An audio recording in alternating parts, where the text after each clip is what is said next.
Hey everyone, it's Paradise, and today we need to talk about Doom: The Dark Ages. As someone who absolutely loved Doom 2016 and Doom Eternal, I had a ton of curiosity going into this one. I wanted to know, is the intro as legendary as the previous games? Is the soundtrack still incredible now that Mick Gordon isn't composing? And does the medieval setting feel like a gimmick, or has it really evolved the formula? Well, thanks to id Software for hooking us up with an early access copy, we could dive in and see what's up. Before we do jump into all the details, here's a quick overview, as Doom: The Dark Ages is a first-person shooter and a prequel to Doom 2016 and Doom Eternal. It's set in a dark medieval world where you step into the blood-stained boots of the Doom Slayer during an all-out war against Hell. It mixes fast, brutal combat that Doom is famous for, but with a new medieval spin. So it brings in fresh mechanics like shields and parries, massive mechs, and dragon battles with deeper weapon and enemy systems. With all of the changes to the formula, I have been curious about how this would all come together, but now that I've played it, I can say I was genuinely surprised by how much Doom: The Dark Ages switches things up. So let's go through and break things down across the story, gameplay, visuals, performance, and more. But don't worry, we will be keeping this spoiler free and sticking to early gameplay and official trailer footage. We'll start with the story and world building because the game does go deeper into its narrative than previous Doom titles. There's way more cutscenes and a stronger focus on lore. Normally, Doom tells its story through codex entries, but here you actually get to see a lot of the lore play out. That said, while the core idea of stopping demons remains straightforward, the plot can sometimes feel a bit messy, with sudden jumps between scenes and minimal context on loading screens. But overall, for someone like me who loves story-heavy games like RPGs, it was a welcome addition. What stood out about the campaign though, is how much variety there is to the environments. You're traveling through different realms this time, and it keeps things feeling fresh and expansive compared to Doom Eternal's more linear pathing. Things get really crazy towards the end of the game as well, but we won't spoil that. I also have to talk about the intro here, as it's something that I was really curious about. The intros for Doom and Doom Eternal are among some of the best in video game history. They just hit so hard and set the tone perfectly. Meanwhile, the intro in Doom: The Dark Ages is cool and does its job, it doesn't quite reach the same legendary heights of previous editions. I was hoping they would up the ante again, but it feels a bit more restrained this time around. However, there are plenty of epic moments throughout the game that make up for it, as you have a bunch of fun blasting through the gameplay to get some cutscenes at the start and end of each level, adding to the narrative depth kind of like Halo does. Alright, now let's talk about the gameplay, because this is where the Dark Ages really impressed me. I went in expecting just Doom Eternal with a medieval coat of paint and a shield, but it is way more than that. Instead of the fast-paced grappling and boosting that we're used to, instead you're lunging, sprinting, blocking, and our personal favourite, parrying. The parry system just feels incredible. There's nothing quite like weaving through waves of projectiles and picking out the green ones and smacking them right back at your enemies. It gives the combat this cool rhythm to it that feels both challenging and satisfying, kind of like mixing classic Doom with Returnal-style vibes. On top of this, some enemies have distinct patterns to learn, or they can be exploited for easier parries by getting up close and personal, so you can parry their melee attacks instead. The medieval theme really isn't just for show, which is something that we were worried about. Some enemies even wear heavy armor, and you've got to repeatedly shoot them until they glow red hot, and then detonate it with your shield or shotgun.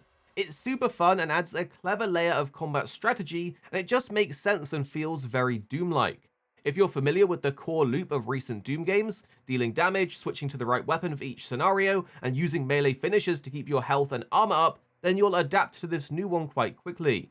While the game is a bit slower in its movement speed compared to Doom Eternal, skilled players will find ways to capitalize on the new mechanics and absolutely dominate the battlefield once you get into the flow of things. For example, as I got used to the combat, I found myself moving faster and faster around. It felt really good. The main reason that the gameplay is ridiculously satisfying though is because the weapons just feel incredible. This is where the Dark Ages theme really comes in and shines. It adds a classic medieval spin to Doom weapons that you'll already be familiar with, and even brings new ones into the mix. The super shotgun is back and it hits like a truck, and now you've got a full auto skull crushing cannon that rips through enemies, and even a cannonball shooting chain shot that destroys enemy armor. Doom has always been about swapping weapons and picking the right gun for the situation, and the Dark Ages actually takes that a step further. Each weapon has 2 versions that you can switch between on the fly, and the medieval twist on the designs helps keep things feeling fresh.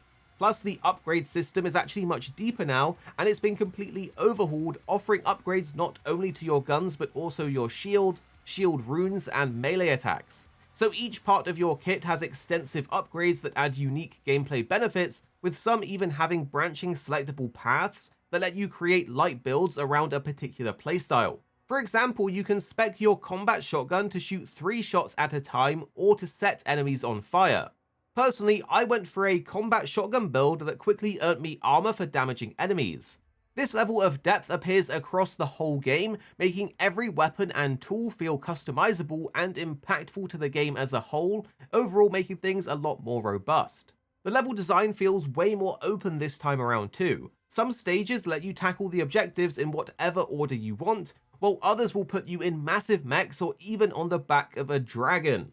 The exploration of the maps feels worthwhile too, with hidden areas, puzzles, collectibles, and a slick in-game map that helps you track what you've actually missed. So whether you're smashing through walls or using your shield to grapple, there's always something cool to uncover, which is really nice.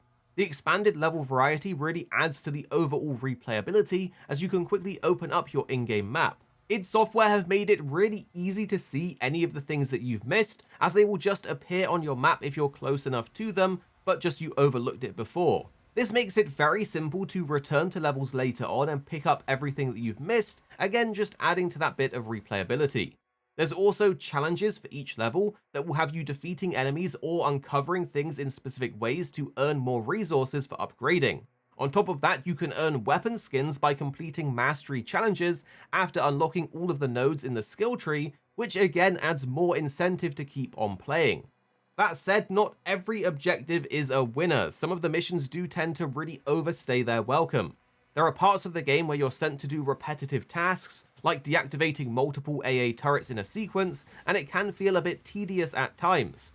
These sections really don't ruin the overall experience, but they definitely slow things down compared to the game's better moments. There are also mini-bosses and priority targets that shake things up in the middle of a fight. These have different conditions to fulfill before they can be defeated, otherwise they'll buff other enemies. For example, you've got leaders that buff enemy troops and have a morale meter that requires you to defeat other enemies to lower it before you can take them out. Others, like enforcers, will boost the damage of surrounding enemies and even cause them to spawn infinitely unless you focus them down.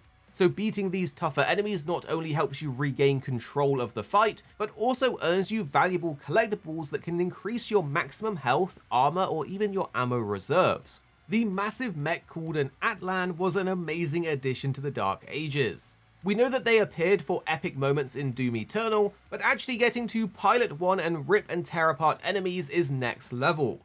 Being in a Pacific Rim style mech is badass enough, but this thing actually lets you rip through the world at speed, dodge incoming attacks for damage boosts, and pummel enemies with insane combos and finishers. It doesn't just stop there though, because just like on foot you have weaponry, and nothing beats smashing through skyscraper-sized destructible environments while unloading a minigun of the same size. Getting into a mech is just one of the thrilling moments, but the game really is filled with "oh, is this about to go down" kind of moments. Another new addition that really makes you feel like you're truly going to rip and tear is the Mech Dragon.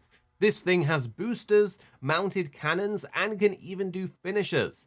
The ongoing theme of parrying carries over to the Dragon too, as you have to go into your Dragon's focus mode for key moments to perfect dodge for empowered attacks to destroy enemies. I do have to say though, the concept of the Dragon is really cool, but the execution of it could have been a bit more polished. The dodging to shoot does get a bit repetitive and the controls feel a little off due to having to be locked on. Another thing to point out is that glory kills and melee attacks are back too, and they are much more robust. Melee attacks now act like an actual weapon with different varieties such as a gauntlet, flail, and more. The gauntlet recharges faster and lets you string longer combos, while something like the flail smashes straight through enemy armor, so picking the one that fits your style is key. This is also what makes the parry system so effective, as parrying will recharge your melee weapon attacks faster, meaning if you're skillful enough, you can quickly parry attacks to get your melee attacks charged up. The Saw Shield does fundamentally change how you play and adds yet another layer of mechanical skill into the game. Not only does it allow you to block incoming attacks or parry them back, but you can throw it out at hordes of enemies, and it is particularly great at destroying those superheated metal armor parts and shields. Later in the game, you even unlock runes that add modifiers like shock, stun, or massive waves, which trigger when you successfully parry, making it even more worthwhile. The throw, however, lets you rip down unarmored enemies for easy crowd control, or to gain extra effects depending on your weapon loadout. It's also fantastic for traversal, as while you don't have Doom Eternal's grapple to pull you around the battlefield, you can shield lunge towards enemies to close gaps fast, putting you quickly into melee range. Outside of combat, the shield is used for puzzle solving as well, with things like opening doors in a God of War style as you smash through walls to access secret areas, and grappling up to higher spots. The shield overall adds to the mental stack, but in a good way, giving you more tactical options during that downtime between shooting your guns. We think Captain America would definitely be jealous of how good this thing is. On the technical side, I had a very smooth experience. There were no major bugs, we had solid frame rates, and it just looked fantastic. The environments are detailed, from the grim medieval castles to the hellish landscapes, and the destruction effects during the big mech battles are especially satisfying. Now the music, okay, this deserves a proper spotlight because Doom's soundtrack is absolutely core to its identity, and the change away from Mick Gordon was a risky move that had a lot of fans, including us, nervous. The new composer has done a really impressive job though. The soundtrack is heavy, gritty, and matches the vibe of the game well. There are some seriously epic tracks that amp up the intensity during big battles and boss fights, and while it might not replace Mick Gordon's work in everyone's eyes, it definitely holds its own and keeps the spirit of Doom's music alive. I do recommend bumping up the music volume in the settings though, because you're going to want that soundtrack front and center. It really is good and makes a huge difference to the overall feel of the game. This is also a Doom experience that you can really tailor to your liking. They've put a noticeable amount of effort into accessibility and just general gameplay options. If you want to adjust how much damage you deal to enemies, you can do that. There's also sliders for game speed, enemy aggression, and even the parry timing window. It is awesome that these things are included, and if you're after more of a challenge, there are plenty of difficulty options to tweak. One thing that we thought was a really fun touch though, is that you can swap to the old school Doom Guy face icon in your health UI if you want those sort of retro vibes. So, is Doom the Dark Ages just Doom Eternal with a shield? Well, not at all. It's a bold step forward, keeping the core of what makes Doom fun, but adding enough fresh mechanics and ideas to make it feel like a true evolution. If you love the past two games, you'll feel right at home here, but you'll also find plenty of new tools and twists to master. For me, this is absolutely worth checking out if you are a Doom fan or just want a fast, brutal shooter with some new concepts. That said, if you're someone who preferred Doom Eternal specifically for its ultra-fast movement speed and constant momentum, then you might find the Dark Ages to feel a bit slower paced by comparison. While it does bring in various new mechanics and depth, it has a different rhythm to it that may not be for everyone, so do keep that in mind when going in. Here at Arix Gaming, we're two friends who love to play games. You have me, Paradise, as well as 26. Our goal is to keep the videos as concise as possible by cutting out any of the fluff and focusing on what really matters with high quality videos. So make sure you're subscribed down below for more videos on your favorite games coming very, very soon.